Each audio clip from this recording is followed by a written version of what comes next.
OKX 가입 매매 방법에 대해서 알아보겠습니다. 시작하기에 앞서 제가 유튜브 고정 댓글과 설명란에 가입 링크를 남겨놨습니다. 해당 링크로 들어오셔서 가입을 하시면 수수료 20% 할인 혜택을 받으실 수 있습니다. 회원가입 바로 회원가입 방법을 알려드리겠습니다. 링크를 타고 들어오시면 다음과 같은 화면이 나오는데요. 먼저 자신의 국적을 선택해 주셔야 합니다. 대한민국 코리아를 검색해 주셔서 선택해 주세요. 그러면 이용 약관이 나오는데 체크해 주시고 넘어가시면 됩니다. 그리고 사용하실 이메일을 입력해 주세요. 여기서 최근에는 많이 개선이 되어 아무 이메일을 사용해도 괜찮지만 가능하다면 구글이나 네이버 이메일로 하시는 것을 추천드립니다. 이메일을 입력하시고 넘어가기 전에 아래 레퍼럴 확인이 가능합니다. 해당 레퍼럴이 제대로 적용이 되어 있는지 확인해 주세요. 확인이 되었다면 다음을 눌러서 진행합니다. 그러면 이메일 인증 화면이 나오게 되는데 가입을 하시려는 이메일로 인증코드가 있습니다. 복사 붙여넣기 해주시면 됩니다. 만약 이메일이 오지 않는다면 스팸 메일함도 확인해 주세요. 이메일 인증이 끝나면 핸드폰 번호 인증까지 진행해 주셔야 합니다. 사용하실 핸드폰 번호를 입력해 주시고 넘어가 주세요. 대한민국의 경우 플러스 80으로 되어 있는지 확인하시고 화면에 보이시는 것처럼 입력해 주세요. 자막에는 보기 편하게 띄어쓰기가 되어 있지만 입력하실 때는 띄어쓰기 없이 입력하시면 됩니다. 그러면 입력한 번호로 잠시 후 인증코드가 도착하는데 해당 인증코드를 입력하시고 다음을 눌러주세요. 이제 마지막으로 비밀번호 설정만 하시면 됩니다. 비밀번호의 경우에도 주소 팔자, 대문자 1개 이상, 소문자 1개 이상, 숫자 1개 이상, 흑수문자 1개 이상을 모두 충족해 주셔야 합니다.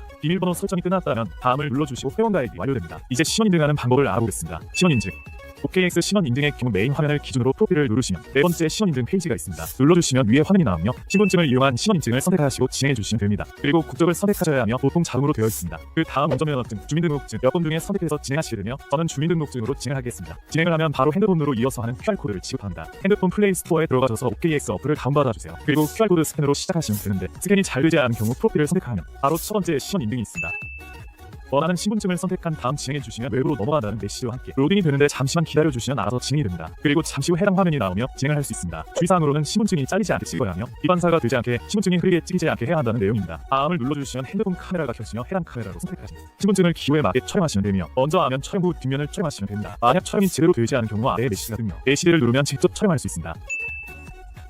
촬영이 끝나면 마지막으로 실시간 얼굴 체크를 하게 되며 마스크를 쓰거나 선글라스를 쓰지 말아야 하며 빛으로 얼굴이 가려지면 진행이 되지 않습니다. 화면에 나오는 메시지에 맞춰서 진행해 주시면 신원 인증도 끝나게 됩니다. 이제 입금 방법을 알려드리겠습니다. 입금 방법 입금 방법의 경우에는 해외 거래소를 이용하는 것이기 때문에 바로 원화 입금이 되지 않고 국내 거래소를 통해 코인을 옮겨주셔야 합니다. 보통 업비트와 빗썸을 사용하시고 방식은 똑같기 때문에 편하신 걸로 사용하시면 됩니다. OKX 기본 홈 화면을 기준으로 오른쪽 상단에 지갑 입금을 선택해주세요. 그리고 나서 입금하실 코인을 선택하시면 되는데 저는 USDT를 추천드립니다. 왜냐하면 수수료가 저렴하고 빠르게 입금이 되기 때문이에요. 코인을 선택한 다음에 네트워크를 선택해주셔야 하는데 국내 거래소에서 지원하는 네트워크로 동일하게 맞춰주셔야 합니다. 네트워크를 선택하시면 주소가 나옵니다. 해당 주소를 복사해서 국내 거래소 가시면 됩니다. 입출금 창에서 출금할 코인을 선택한 다음 출금을 눌러주시고 네트워크는 OKX에서 선택한 네트워크와 동일하게 맞춰주시면 됩니다. 그리고 출금할 수량을 선택하고 다음으로 넘어가시면 주소창 나옵니다. 해당 주소창에 복사한 주소를 붙여넣기 한 다음 출금 신청을 하시면 OKX에 입금이 완료되게 됩니다. 후에 OKX 거래소를 모두 이용하시고 국내 거래소로 코인을 옮길 때는 반대로 진행해 주시면 됩니다. 매매 방법 이제 마지막으로 매매 방법입니다. 선물거래 화면으로 이동하기 위해서는 홈 화면에서 트레이드, 퓨처즈에 원하는 코인을 선택하시면 됩니다. 선물거래 화면으로 오셔다면 거래를 하기 위해서는 입금 한 코인을 현물 지갑에서 선물 지갑으로 옮기는 과정이 필요합니다. 현재 화면에서 아래로 스크롤을 하시면 트랜스퍼가 있으실 겁니다. 버튼을 누르면 새 창이 나오며 현물에서 선물로 설정하신 다음 옮기실 만큼 수량을 설정하시고 확인을 눌러주시면 선물 지갑으로 코인이 옮겨집니다. 이제 먼저 교차와 격리를 설정해야 하는데요. 짧게 설명을 드리자면 격리의 경우에는 내가 설정한 투자금을 계획적으로 담보로 해서 투자를 진행하고 교차의 경우 본인이 가지고 있는 전체 자산을 담보로 투자를 시행하게 됩니다. 따라서 안전하게 거래하고 싶은 분들은 격리를 선택하신 후에 거래를 진행하시면 됩니다. 그 다음으로 레버리지 설정입니다. OKX의 경우 특이하게 롱과 숏의 레버리지를 따로 설정하셔야 하며 레버리지에 따라 수수료가 달라지게 되고 배율을 높이면 수익률이 올라가지만 반대로 손해를 보게 될 때 더욱 손해를 볼 수 있기 때문에 신중하게 선택하셔야 합니다. 초심자의 경우 낮은 레버리지 값 신상에서 5배를 추천드립니다. 레버리지까지 설정을 하셨으면 지정가와 시장가를 선택하시면 되는데 시장가의 경우 시장가로 바로 거래에 들어갈 수 있는 대신 지정가보다 수수료가 비쌉니다. 반대로 지정가는 금액을 지정해서 거래에 진입하다 보니 거래 성사가 잘 되지 않을 때가 있습니다. 하지만 시장가보다 수수료가 저렴합니다. 그리고 거래하실 코인의 수량을 설정해 주시고 마지막으로 롱과 숏 중에 골라서 눌러주시면 되는데요. 해당 코인이 떨어질 것으로 예상된다면 숏, 반대로 올라갈 것으로 예상된다면 롱을 눌러주시면 차트 아래 거래가 성사가 됩니다. 마지막으로 거래를 종료하는 방법을 알려드리고 영상 마치겠습니다. 거래를 종료할 때도 마찬가지로 시장가와 지정가를 선택하게 되시는데 이 역시 거래를 들어갈 때와 마찬가지로 시장 상황에 따라서 선택하시면 됩니다. 지정가로 빠지는 경우에는 말 그대로 빠질 금액을 지정하고 수량을 설정해 주시면 해당 가격이 되었을 때 거래가 종료되게 되며 시장가로 빠지는 경우 수량만 입력하시고 눌러주시면 바로 시장가로 거래가 종료되게 됩니다. 오늘 영상은 여기까지 하도록 하겠습니다. 지금까지 도움이 되셨다면 구독과 좋아요 부탁드립니다. 다음에도 투자에 도움이 되는 영상으로 찾아뵙겠습니다. 감사합니다.